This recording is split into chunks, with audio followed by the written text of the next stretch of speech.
Hey guys, Adam Cogswell here with the Trinity Force Network. I'm sitting at PAX East still on day one. It is Friday. I'm with Sam and Nick, right?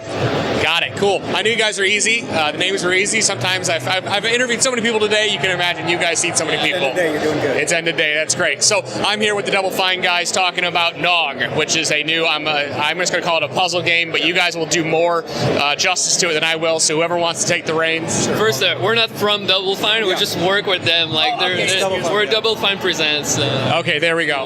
Yeah, and I'm Sam. I'm the designer and visual artist on the game. So I make like everything that you see in the game. And I'll just yeah, I'm Nick. I'm the programmer, so all the bugs are my fault. But yeah, so as for what the game is, it's like a point-and-click puzzle game crossed with sort of children's toys from the 1980s. I've been saying it's very much more about like not so much finding a logical connection between all the pieces of the puzzle, and much more about playing with this toy, just relaxing, chilling out, poking at all the buttons, like pulling all the levers, just seeing sort of how the toy reacts, how the soundtrack changes, just like zoning out and like playing with your favorite toy. Only it's a video game.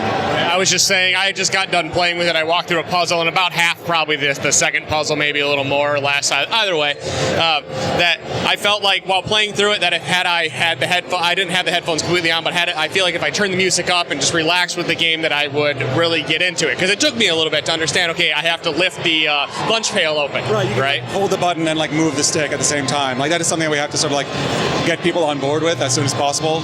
But once they do, yeah, like the soundtrack is like dynamic. It layers. It comes in as you're playing the game. It sort of builds to a climax. At the end of every level, like each of the monsters sort of sings the song in like a amplified way, I guess. So it's really about like building that up as you play through the level.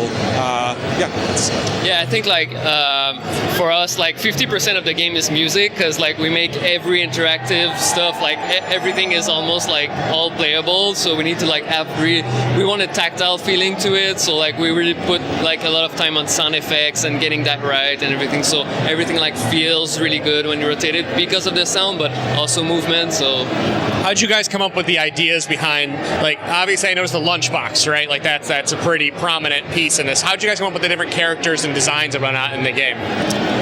It's pretty much like we did like a wall, all of like concepts for Gnogs, like which theme do we want to explore and stuff like that. So I have like a lot of mood boards on Pinterest of like just things that I like, and we start like usually I start with 2D concepts in Illustrator, and I'm just like drawing stuff, and I'm like, okay, yeah, I can feel that out. I think like there's enough in that theme to like explore different like mechanics and everything. And sometimes we start from a mechanic and then we build from there, but it's mostly just like a mood and a theme that we really want to do. Okay. How many levels are there currently?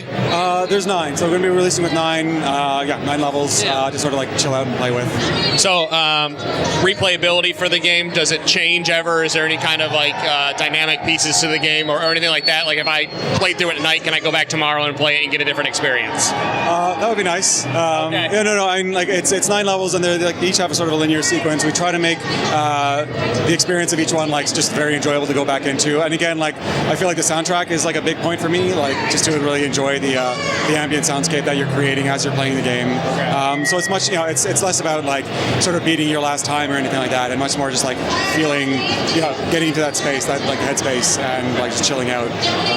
So it's like, you sort of like the levels will remain the same. We really hope people like enjoy that The space. experience to play the game, right? And enjoying the music and whatnot. Are those all custom tracks, the music that was made for the game? Yeah. So we're working with Ramsey, and he's doing all like the music and sound effects, but recently we hired our producer's brother, and he's doing like a bunch of sound effects also. So we have like 2 people working on the music.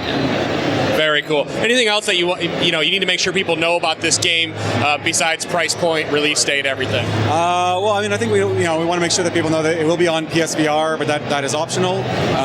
So you can get on like regular PS4 or PSVR as well. It's gonna come out in May, and because we didn't do an official announcement yet, so it's like we know it's coming out in May on PlayStation and eventually in PC, Mac, and iOS. Okay. Excellent, guys. Thank you so much for taking time to let me play the game today. It's been a pleasure. Thank you. Thank you.